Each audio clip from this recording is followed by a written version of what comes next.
우리 앞에 뒤에 옆에 인사하십시다. 참 잘 오셨습니다. 오늘 최고원에 받읍시다. 출애굽한 이스라엘 백성들이 2달 만에 하나님이 약속하신 대로 시내산 앞에 왔잖아요. 시내산 앞에서 몇 년 머물렀다고요? 1년 동안 시내산 앞에 머물게 됩니다. 하나님 굉장히 중요하기 때문에, 가나안 들어가도 굉장히 중요하기 때문에 1년 동안 시내산 앞에 머물면서 하나님이 굉장히 중요한 작업을 하셨습니다. 모세를 2번이나 시내산에 불러 모으시잖아요.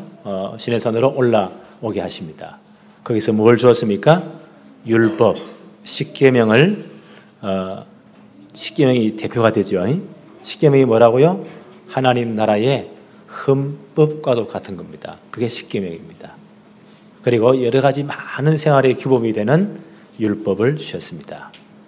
근데 율법의 가장 중요한 기능이 뭐라고요? 죄를 깨닫게 하는 것이고, 또 죄를 짓지 못하게 하는 것이고, 더 중요한 것은 그리스도에게로 인도하는, 뭐가 되었다고요? 초등교사, 모학선생 역할을 합니다. 율법을 제대로 딱 봐버리면 죄를 깨달아요. 그리고 뭐가 보인다고요? 복음이 아니면 절대로 안 되는구나, 이게 깨달아집니다. 하나님 그걸 원하시는 겁니다. 그 다음 가장 중요한 뭘 보여주셨다고요? 성막에 대한 양식을 모세에게 보여주셨습니다. 성막이 뭐라고요?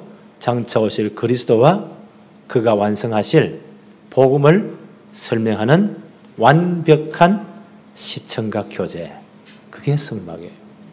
성막을 짓게 하심으로 뭘요? 오실 메시아 그리스도를 바라보도록. 이게 하나님의 목적입니다. 이게 너무 중요하기 때문에 하나님 가나안 가는 길을요 1년 동안 중단시키시고, 어디서요? 시내산 앞에서 이 중요한 일을 하신 겁니다. 그래서 오실 메시아 그리스도를 설명하는 성막은 하나님이 보여주신 양식대로 한치 오차도 없이 하나님 보여주신 그대로 지어야 돼요. 오늘 35장 1절 한번 볼까요? 모세가 이스라엘 자손의 온 회중을 모으고 그들에게 이르시되, 여호와께서 너희에게 명령하사 행하게 하신 말씀이 이러하니라. 하나님이 하신 말씀대로 해야 됩니다. 4절 한번 봅시다. 모세가 이스라엘 자손의 온 회중에게 말하여 이르되, 여호와께서 명령하신 일이 이러하니라. 이러시기를. 하나님의 명령대로 해야 돼요. 36장 1절 한번 볼까요?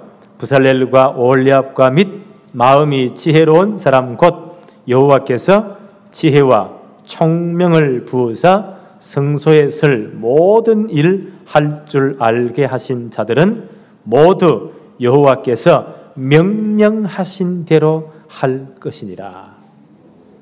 이 성막을 지을 때 너무 중요하기 때문에, 성막이 뭐라고요? 장차 오실 예수 그리스도와 그가 완성하실 복음을 설명하는 완벽한 시청각 교재입니다. 그래서요 하나님이 명령하신 대로 해야 돼요. 한치 오차도 생기면 안 돼요. 만약 자기 멋대로 해버리면 다른 복음이 되어버립니다. 하나님이 주신 복음이 아니고요 자기 멋대로 사람들 마음대로 좋도록 해버리면 다른 복음이 되어버려요. 그러면 엄청난 문제가 옵니다. 바울이 갈라디아 교회 편지하면서 바울은 정확한 복음을 말했거든요. 갈라디아 교인들이 율법주의자들의 꼬임에 빠져가지고 복음을 변경시켜버립니다. 바울이 너무 화가 나 이런 말을 합니다. 갈라디아 1장 6절로 8절에 그리스도의 은혜로 너희를 부르신 이를 이같이 속히 떠나 다른 복음을 따르는 것을 내가 이상하게 여기노라. 다른 복음은 없나니 다만 어떤 사람들이 너희를 교란하여 그리스도의 복음을 변하게 하려 함이라. 그러나 우리나 혹은 하늘로부터 온 천사라도 우리가 너희에게 전한 복음 외에 다른 복음을 전하면 저주를 받을지어다. 바울이 한 말을 보세요. 혹시 나라고 할지라도 하늘에 내려온 천사라고 할지라도 성경에서 말씀하신 이 복음 외에 다른 복음을 전하면 저주를 받는 것이 마땅하다. 우리는 성경에 말하는 정확한 복음 붙잡아야 됩니다. 저는 기도합니다. 하나님, 이 강단에서는 주님 오는 그날까지 성경이 말씀하는 바른 복음만 선포되게 하옵소서. 그렇죠? 갈라디아 1장 9절에 보니까 우리가 말하였거니와 내가 지금 다시 말하노니 만일 누구든지 너희가 받은 것 외에 다른 복음을 전하면 저주를 받을지어다. 바로 이만큼 복음을 아꼈습니다. 절대로 복음은요, 말씀이 말하는 대로 다른 걸 첨가하면 안 돼요. 다른 복음이 되면 안 돼요. 그 당 초대교회에 어떤 이단이 들어왔습니까? 율법주의자라는 잘못된 가르침. 하나님 율법을 주신 목적이 뭐라고요? 죄를 깨닫게 하려고. 율법을 자세히 보면 나는 할 수 없는 죄인이구나. 율법을 절대로 다 지킬 수도 없구나. 또 율법이 많은 우리의 삶의 규모와 울타리를 쳐줍니다. 참고해야 돼요, 반드시요. 율법을 진짜 제대로 봐버리면 그래서 그리스도가 필요하구나. 그래서 복음이 필요하구나. 우리는 그리스도 복음 붙잡아야 되겠구나. 이렇게 깨닫게 하는 율법입니다. 이걸 잘못 깨달아 버리면요, 율법을 다 지킴으로 우리가 구원받는다. 이래 말하는 사람들이 있어요. 이러면 큰일 납니다. 그걸 율법주의라고 합니다.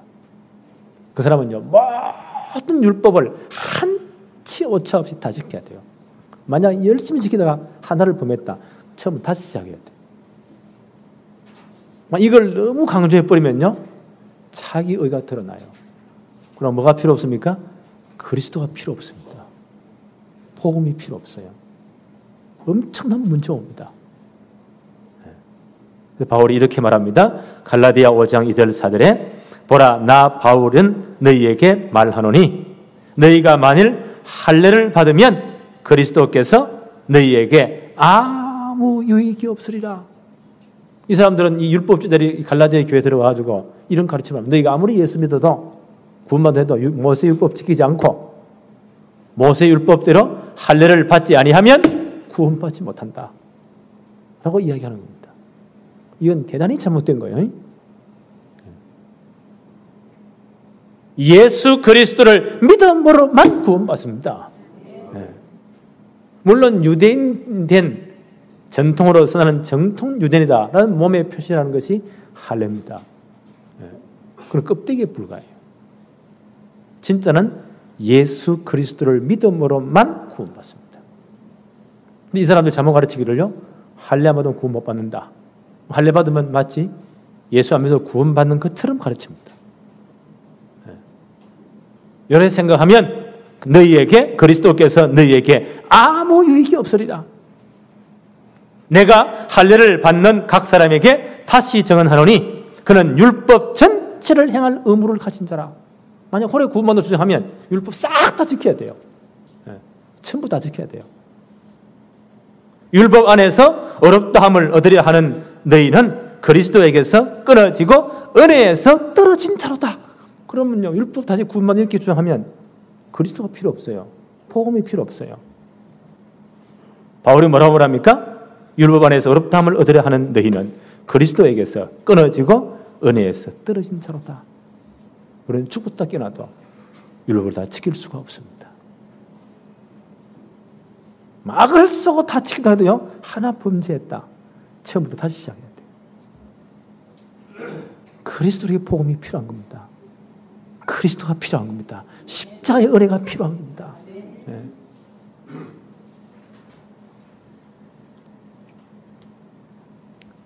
아직까지 보세요. 지난번에 모세 얼굴에 가려진 수건이 있잖아요. 또 수건을 쓴 것 같이. 하나님 말씀 볼 때 그런 마음, 이런 율법의 수건을, 율법주의 수건을 떡 덮어 쓰고 있단 말이에요. 그럼 복음이 안 보입니다. 고린도후서 3장 14절로 15절에 그러나 그들의 마음이 완고하여 오늘까지도 구약을 읽을 때에 그 수건이 벗겨지지 아니하고 있으니 그 수고는 그리스도 안에서 없어질 것이라. 오늘까지 모세의 글을 읽을 때에 수건이 그 마음에 덮였도다. 아직 율법주의에서 못 벗어나는 겁니다. 이렇게 성경을 보고 있는 거예요. 이런 율법주의에 빠져버리면 뭐가 안 보이느냐? 복음이 안 보입니다. 이러면 큰일 납니다. 고린도후서 4장 3절 4절에 만일 우리의 복음이 가리었으면 망하는 자들에게 가리어진 것이라. 그 중에 이 세상 신이 믿지 아니하는 자들의 마음을 혼미하게 하여 그리스도의 영광의 복음의 광채가 비치지 못하게 함이니 그리스도는 하나님의 형상이니라. 이 세상 신사단이 보세요. 믿지 않는 자들의 마음을 혼미케 만들어서 복음을 깨닫지 못하게 만들어버립니다. 마치 얼굴에 수건을 덮어서 한번 나가보세요. 앞이 안 보이잖아요. 이게 이해 안 되면 당장 예배 맞춰 나갈 때 수건 덮어쓰고 한번 길 나가보라고요. 난리 날 겁니다. 이런 식으로 수건을 또 덮어쓰고 있다고. 율법주의의 수건을. 그럼 뭐가 안 보인다고요? 복음이 안 보여요. 정확한 복음이 안 보여요. 이래 되면요, 자기는 율법을 열심히 지키면 그만큼 자기가 어렵다고 생각해요. 다른 사람 잘못을 보면 절대 못 참아. 딴 놈은 다 죽일 놈이라. 자기만 어려워. 이래 되면 큰 문제가 생깁니다. 그래서 우리는 날마다 정확한 복음 붙잡아야 됩니다. 날마다 그리스도 십자가 앞에 서야 돼요. 십자가의 피 복음 앞에 서야 돼요. 십자가 앞에 나를 세워보세요. 용서 못할 사람이 있고 용서 못할 놈도 없습니다. 오늘 이 복음이 우리에게 뿌리 내려지기를 바랍니다. 오늘 이 성막 건축에 대해서 하나님 말씀하시면서 오늘 특별히 앞부분에 보니까 뭘 강조하죠? 안식일을 굉장히 강조하십니다. 1절에서 3절 한번 볼까요? 출애굽기 35장 1절로 3절에 모세가 이스라엘 자손의 온 회중을 모으고 그들에게 이르되 여호와께서 너희에게 명령하사 행하게 하신 말씀이 이러하니라. 여섯 동안은 일하고 일곱째 날은 너희를 위한 거룩한 날이니 여호와께 엄숙한 안식일이라. 누구든지 이날에 일하는 자는 죽일지니 안식일에는 너희의 처소에서 불도 피우지 말지니라. 굉장히 엄하게 하나님 말씀하시죠. 안식일 반드시 지켜라. 일곱째는 하나님의 안식일이다. 여호와께서 너희에게 명령하사 행하게 하신 것이다. 거룩한 날이니 여호와께 엄숙한 안식일이다. 아무 일도 하지 말아라. 심지어 너희 밥을 먹기 위해서 불도 피우지 말아라. 미리 다 해놓고 준비하라 그 말이에요. 그만큼 중요하기 때문에. 안식일은 잘 들으세요. 가장 주기가 짧은 하나님의 절기입니다. 며칠 만에요? 7일 만에 한 번 돌아오는 가장 주기가 짧은. 대충 명절이나 이런 중요한 절기들은 주기가 몇 년이라고요? 1년입니다. 1년 365일 만에 돌아오는 거예요. 그런데 가장 주기가 짧은 절기는 안식일입니다. 며칠 만에요? 7일 만에. 중요하기 때문에. 이 안식일 지킨 것은 사람과 사람의 관계에서 있는 윤리의 문제가 아닙니다.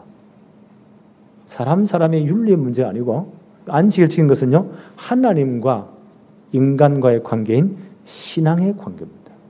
다시 한 번 더 정리합니다. 자, 오늘 잘 정리합시다. 안식일은 하나 절기 가운데 가장 주기가 짧은 며칠 만에요? 7일 만에. 그만큼 중요하게 하나님 자주 지키라는 겁니다. 이 안식일 지킨 것은 사람과 사람의 관계, 윤리의 관계가 아니요. 안식일 지킨 것은 하나님과 사람과의 관계, 신앙의 관계입니다. 7일 가운데 하루를 따로 떼어서 뭐라고요? 하나님께 집중해라. 뭐요? 이 모든 우주 만물을 하나님이 다 창조했잖아요. 마지막 6일째요? 인간을 창조했잖아요. 7일째 하나님이 주셨잖아요.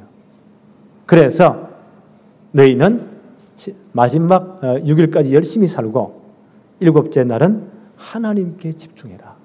하나님이 다 창조해서 하나님의 것이니까 하나님께 집중, 하나님께 예배하며 하나님께로부터는 참 안식을 누려라.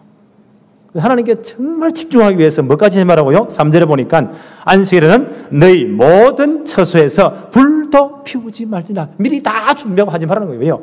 하나님께 집중하고 예배에 집중하기 위해서. 그럼 안식일이 중요한 겁니다. 자, 그러면 이제 이 문제를 한번 풀어보십시다. 마가복음 2장 28절에 예수님이 이렇게 말씀하셨어요. 이러므로 인자는 누구라고요? 예수 그리스도이시죠. 인자는 안식일에도 주인이니라. 안식일의 주인이 누구시라고요? 그리스도이십니다. 결론적으로 말씀드리면 구약시대 사람들은 7번째 날을 안식일을 지키며 하나님 집중하면서요, 참 안식의 주인이신 예수 그리스도를 바라봐야 돼요. 네. 다시 한번 정리합니다. 안식일은 절기 가운데 가장 주기가 짧은 7일 만에 돌아오는 절기입니다. 그렇죠? 이 안식일은 사람과 사람의 관계가 아니고 하나님과 사람의 신앙의 관계입니다. 죽고 사는 문제예요.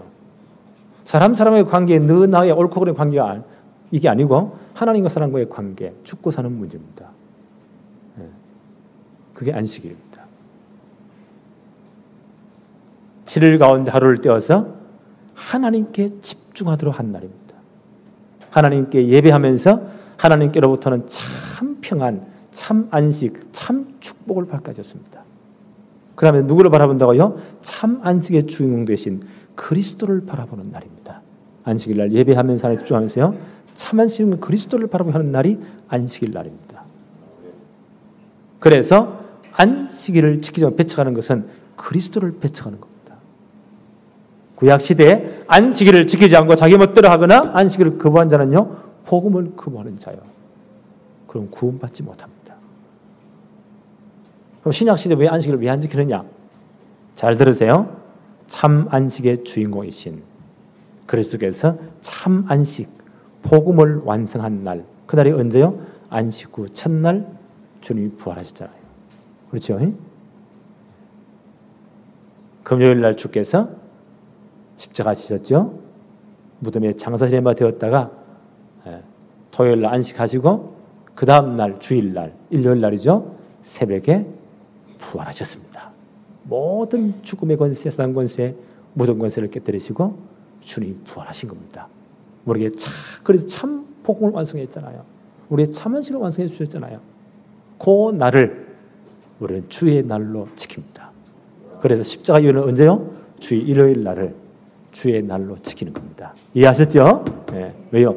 주님이 참 안식 주인공이시니까.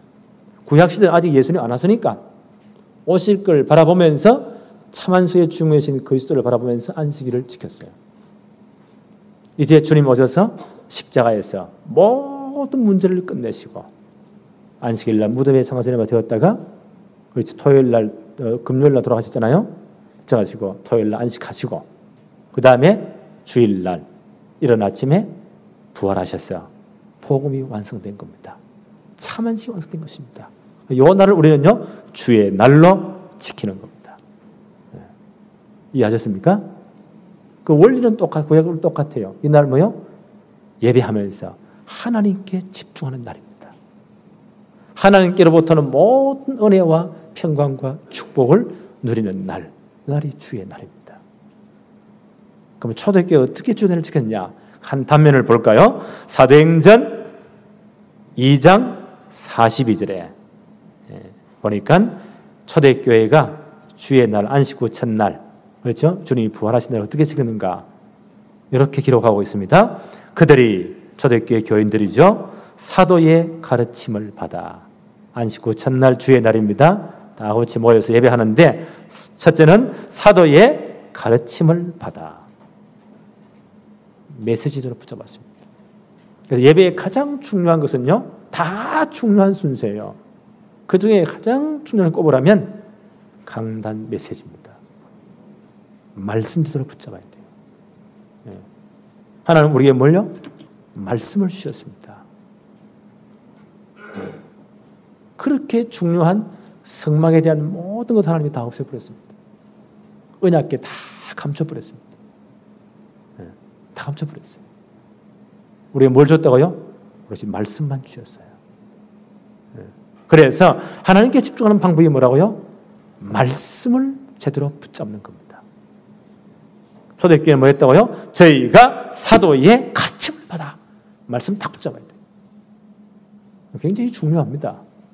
그래서 저는 이제 기도하면서 우리 성도들에게 말씀을 제대로 가르치기 위해서, 받기 위해서 목사가 조금 더 수고해서 주일 되기 전에 설교 원고를 다 쓰고 독수리 타법으로 다 쳐가지고 여러분 제가 나눠드린 겁니다.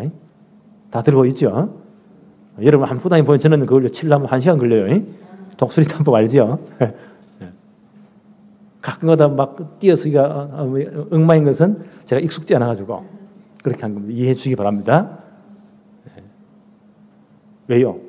말씀 제대로 받아야 되기 때문에. 그래서 이제 말씀을 들을 때 제일 좋은 방법이 뭐냐? 내게 들려놓은 만큼 기록하면서 말씀을 듣는 겁니다. 그게 내 것이 돼요. 저희가 사도의 가르침을 받아. 말씀 받는 게 제일 중요합니다.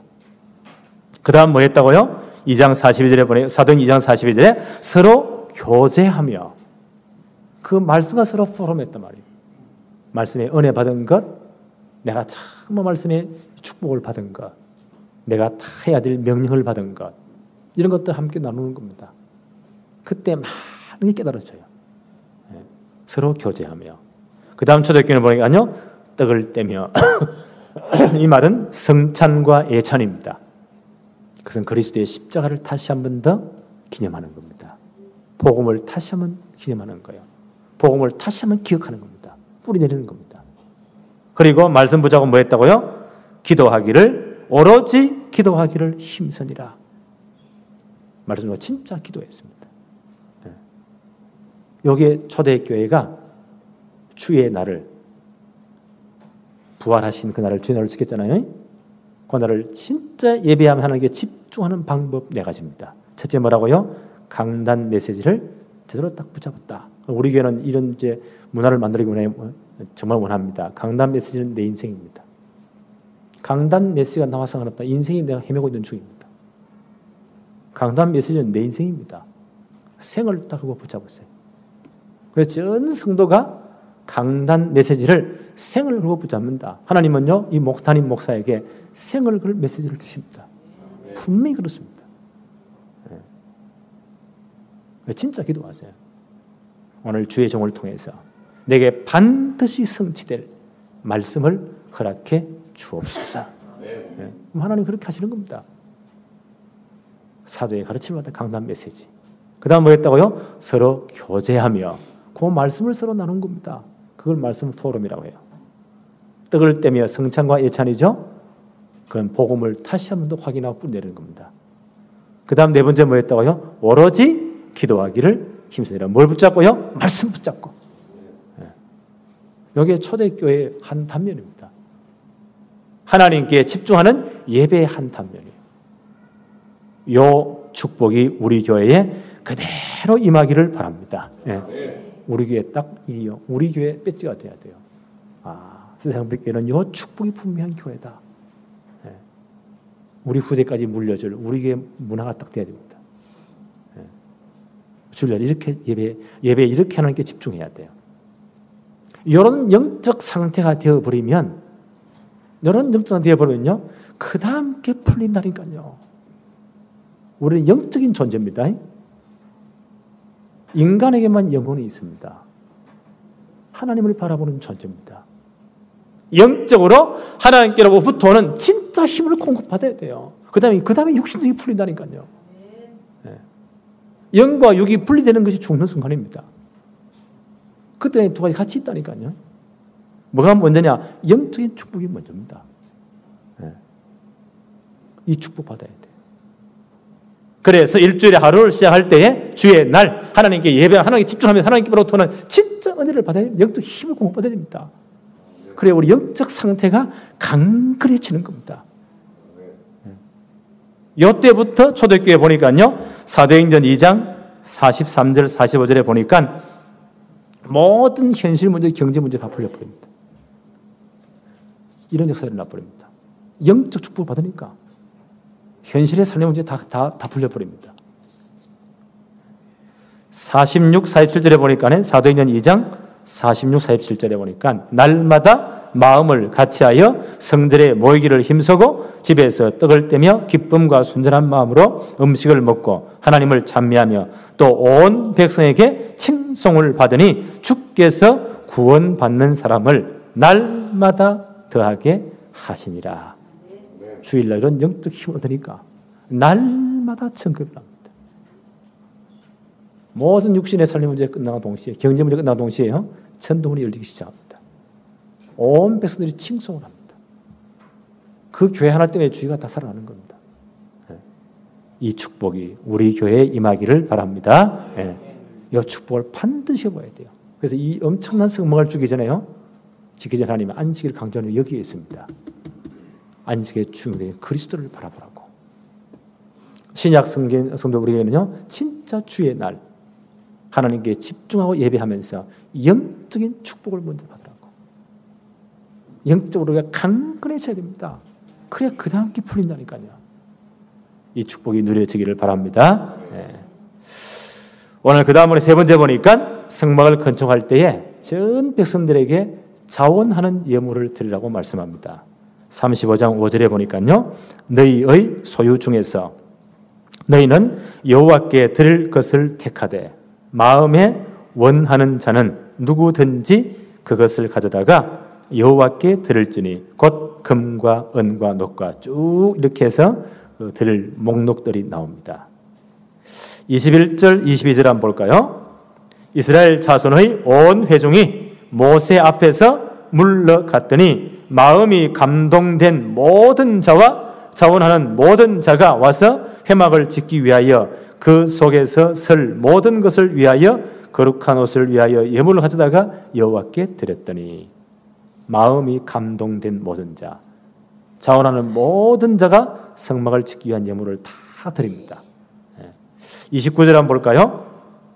마음에 자원하는 남녀는 누구나 여호와께서 모세의 손을 빌어 명령하신 모든 것을 만들기 위하여 물품을 드렸으니 이것이 이스라엘 자손이 여호와께 자원하여 드린 예물이니라.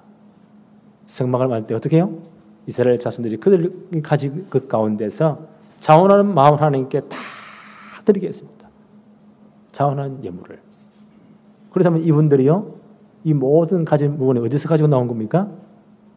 출애굽할 때 애굽에서 전부 다 가지고 왔잖아요.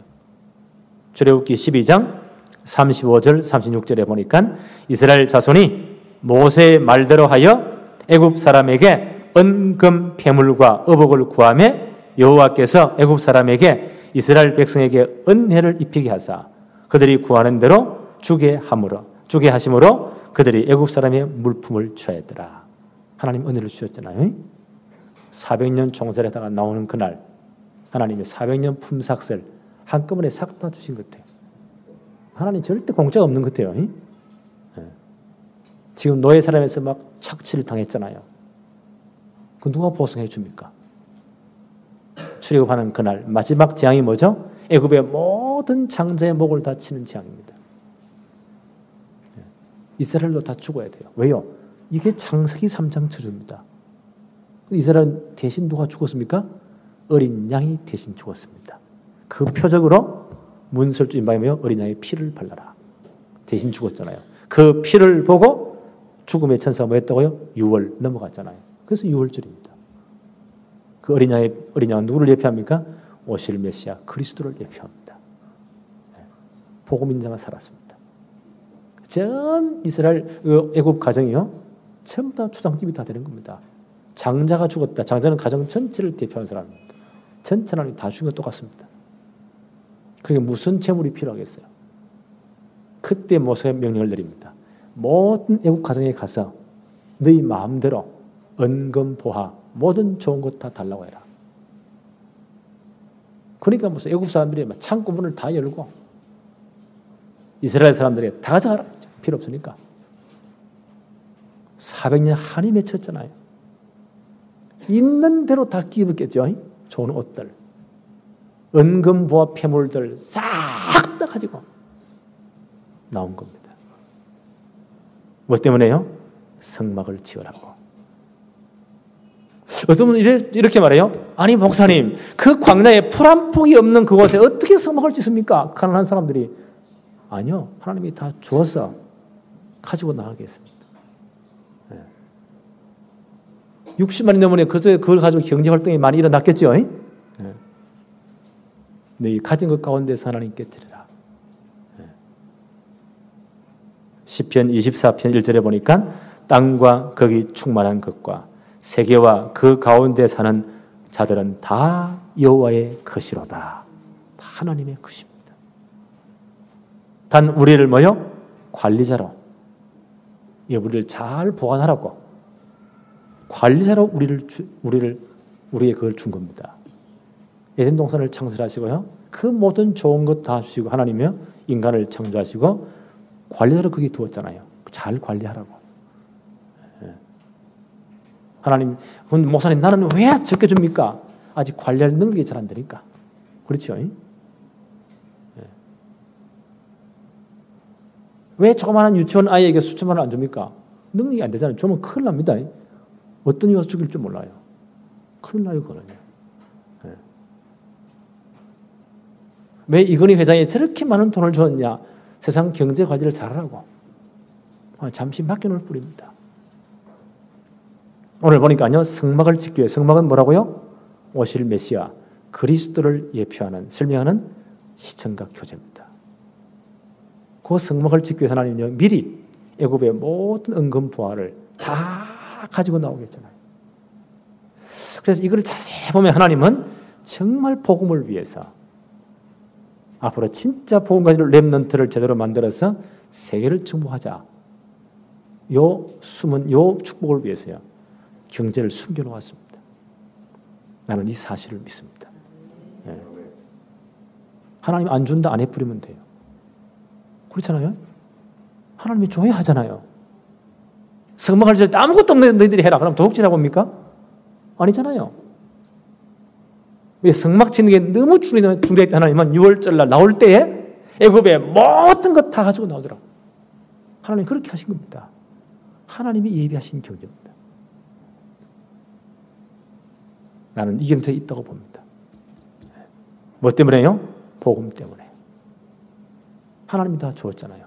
그것을 자원하는 마음으로 하나님께 다 드려라. 우리는 이런 물질관에 대한 정확한 관이 있어야 됩니다. 그래야 하나님이 큰 돈을 움직입니다.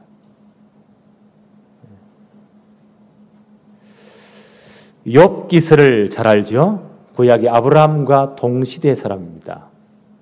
동방의 제일 의인, 돈이 제일 많은 갑부. 하나님 이 사람을 하나님 테스트해 보기를 원했잖아요. 사단이 와서 막 참수합니다. 하나님이 어마어마한 자식도, 아들이 7명, 딸이 3명이고 또한 몇 명이요? 10명.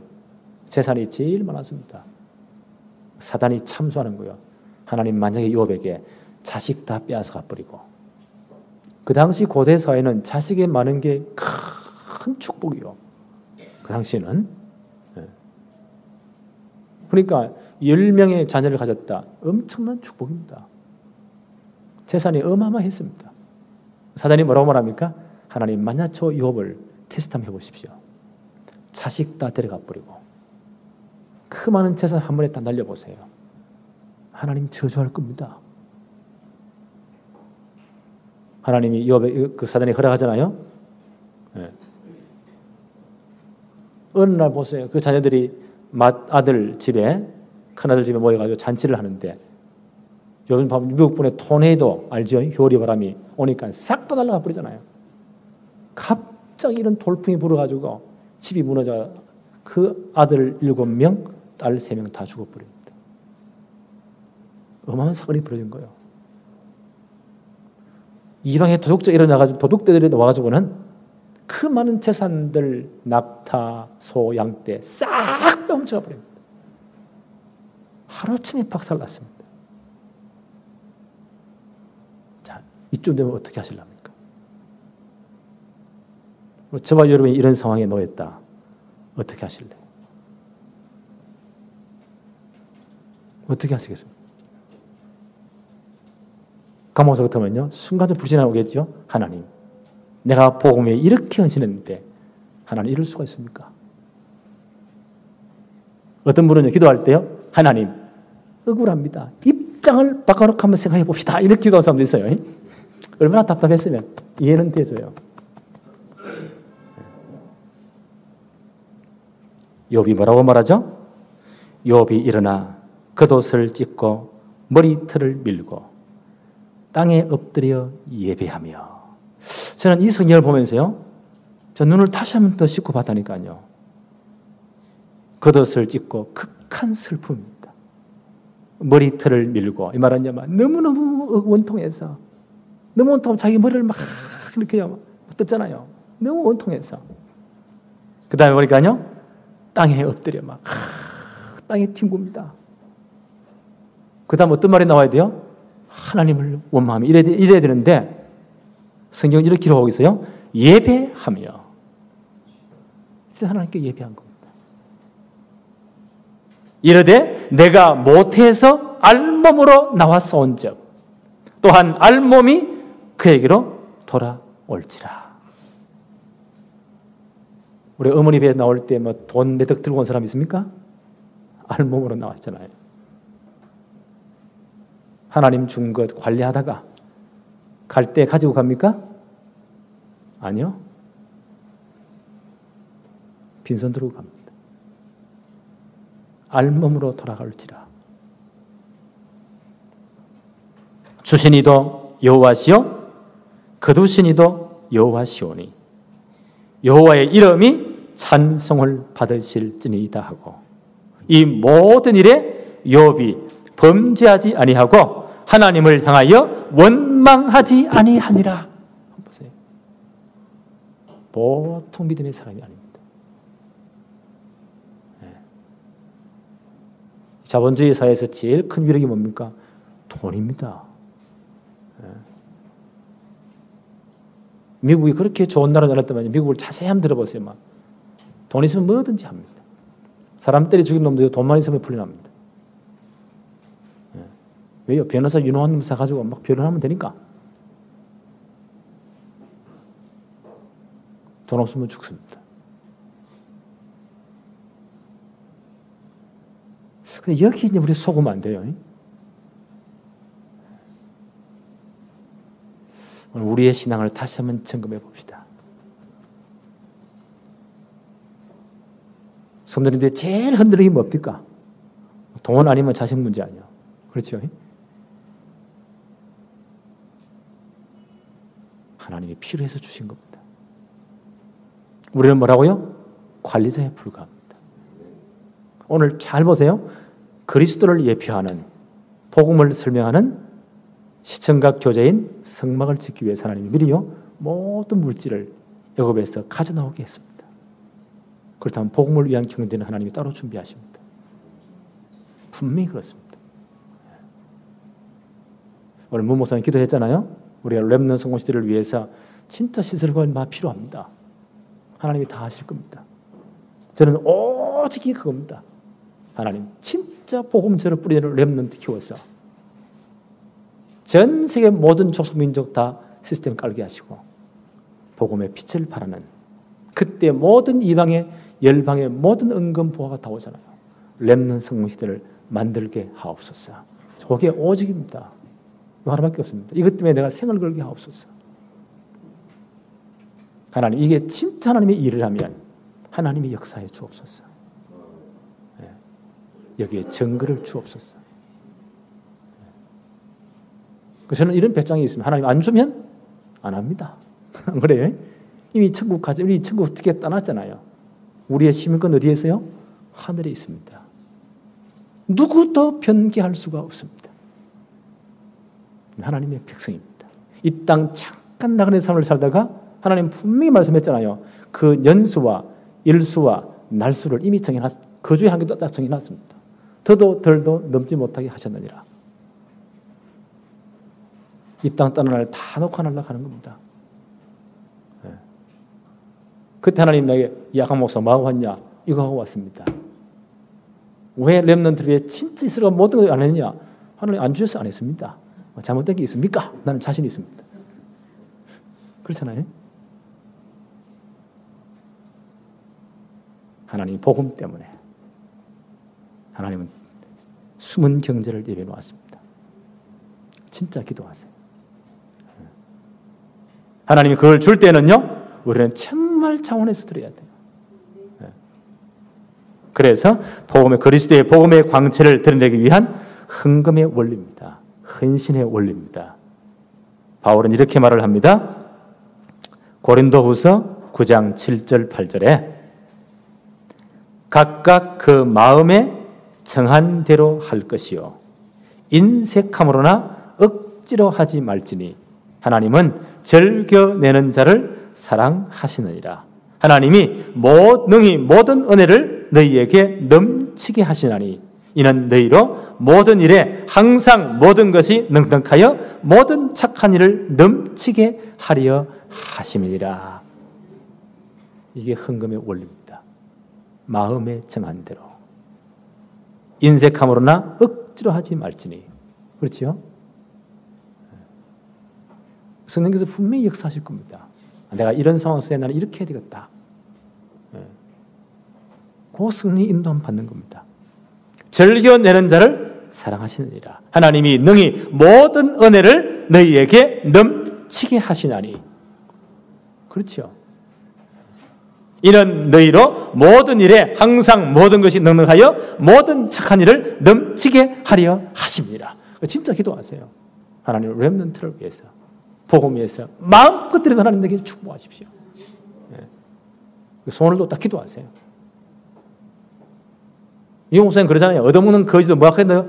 깡통이 커야 많이 담잖아요.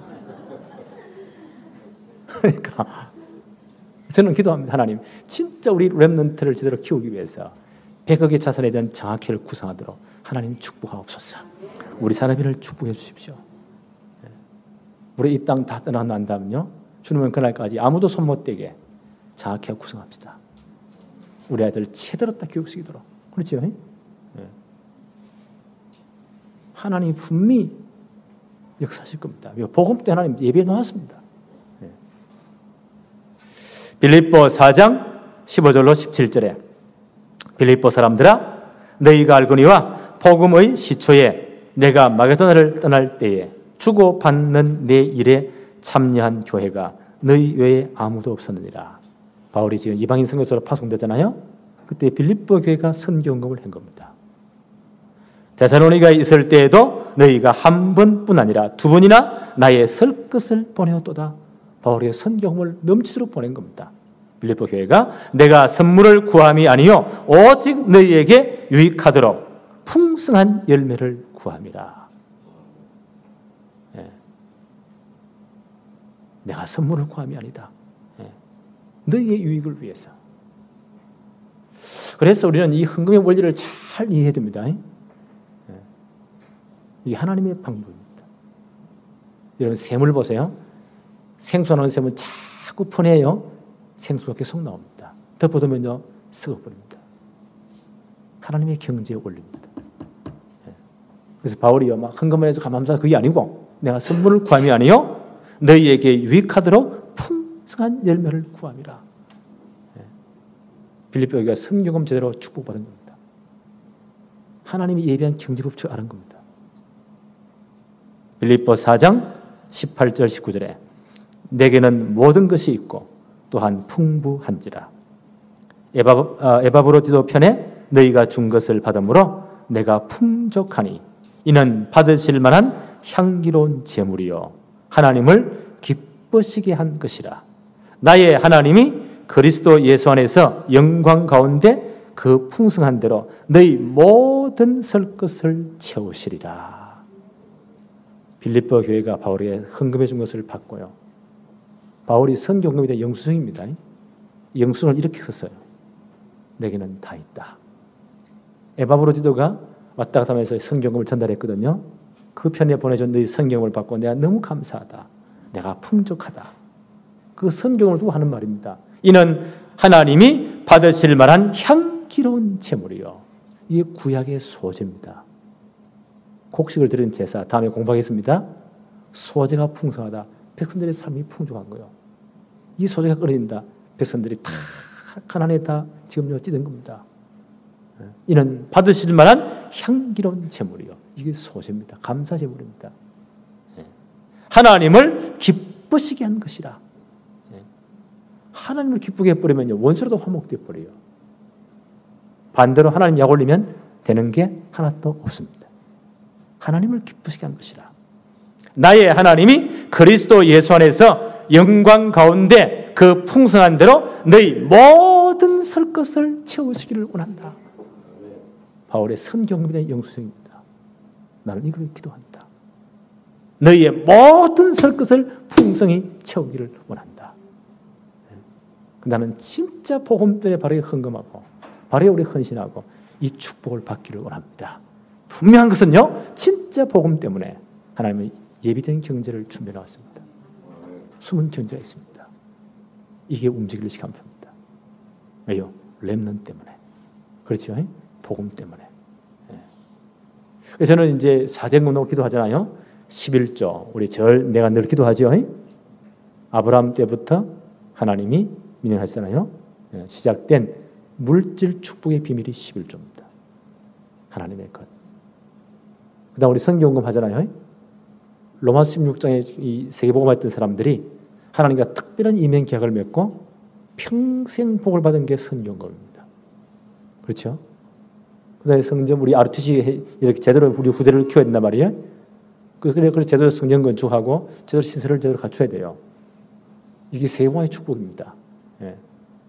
이건요, 진짜 세계복음을 위한 렘넌트 성공 시대를 위한 축복입니다. 그게 RTC 헌금입니다. 예. 그 다음 뭐 있죠? 건축 헌금, 성전 건축. 다윗이 보세요. 왕이 된 이유가 뭐라고요? 성전 짓는 겁니다. 하나님 그때 모든 축복 다 하셨잖아요. 40년 왕으로 했을 때 모든 준비를 다 했잖아요. 그걸 헌금하고 아들에게 성전 건축을 명령했잖아요. 최고의 축복입니다. 11조. 그 다음 뭐죠? 건축 헌금, RTC 헌금, 선교 헌금, 4대 헌금. 꼭 가르치고 축복받아야 됩니다. 왜요? 복음 때문에. 그렇죠? 여러분한테 진짜 이 복음 때문에 준비된 모든 축복이 회복되기를 바랍니다. 기도합시다. 하나님 감사합니다. 오늘 저희들에게 복된 주의 날을 허락해 주셔서 오늘도 예배에 집중할 수 있도록 하나님께 집중할 수 있도록 축복하심을 너무 감사합니다. 오늘도 영적으로 큰 힘을 얻는 시간 되게 하여 주옵시며 하나님께로부터 오는 새 힘을 공급받는 최고의 축복을 누리게 하옵소서. 오늘 받은 말씀들이 우리의 모든 삶에 적용되는 또 말씀이 성취되는 축복을 한 주간 동안 누리게 하옵소서. 예수님의 이름으로 기도합니다. 아멘.